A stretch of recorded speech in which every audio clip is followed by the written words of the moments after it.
How to present vocabulary. Some learners learn vocabulary by their own means using dictionary books. Others sign up for courses with the expectation that at least some of the time they will present the vocabulary. At the very least, learner needs to learn both the meaning and the form of a new word. But how many words to present? This will depend on the following factors: level of the learners, learners' likely familiarity with the words, difficulty of the items, whether they are abstract or tangible, and if the pronunciation is easy or difficult, and words for production of recognition. Having decided the number of items to teach, then it comes sequence of presentation. The question here is first meaning and then form, or first form and then meaning. If we start from meaning to form, for example, we can use flashcards. The teacher shows a picture of a shirt, then the teacher explains it is a shirt, and finally the students repeat it is a shirt. But if we start from form to meaning, the teacher makes students repeat the word shirt and then he or she shows the picture. There are some advantages when we start from meaning to form, and it's that it makes the presentation more efficient and more memorable. The advantages from form to meaning is that it is suitable in readings when the purpose is that the students work out the meaning by themselves. Means of presentations. Whether to use translation as the means of presenting meaning, or whether to use some form of illustration such as realia, visual aids, or mime, or whether to use verbal means of presentation such as example, situation, example sentences, synonyms, or definitions. Translation is the most direct route to a word's meaning, assuming there is a close match between the target word and its L1 equivalent. An alternative way of conveying the meaning of a word is simply to use other words. For example, when you use situational presentations, you provide an scenario to explain the words.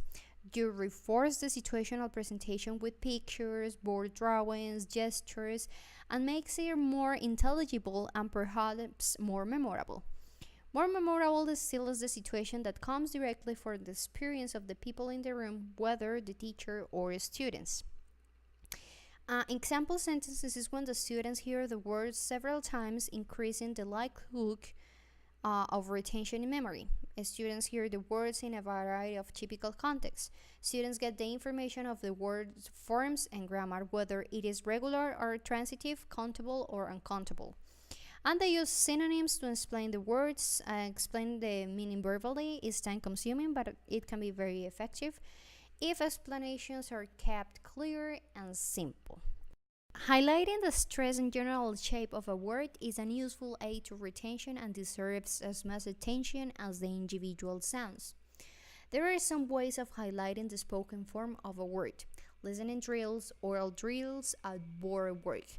The listening drills is when the teacher asks students to listen to some words. He or she marks the stress and should give some time to the learners to process the words in order to memorize it or them.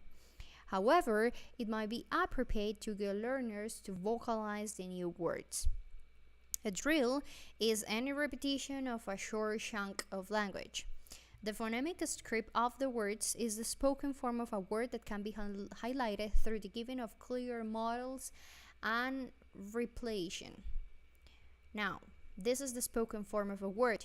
For the written form of a word, some authors consider it is not a good idea to present the written form of a word if a language does not have one-to-one phoneme-grapheme correspondence. It could be problematic for the learners. However, others consider that both the written and oral presentation of the word should be taught at the same time, so the learner can learn that some patterns of written representation have some other patterns of oral production. Written form also facilitates the learner to understand the meaning easily.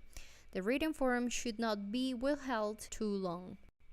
But how to involve learners? We can do it through elicitation, personalized, and peer teaching. Elicitation is when the teacher presents the meaning of a word and asks students to supply the form. Personalized is when teachers use a new word in a context that is real for the learner personally. And peer teaching is when there are some exercises as gap filling. So one group has one part of the information and the other group has another part of the information, and they work cooperatively.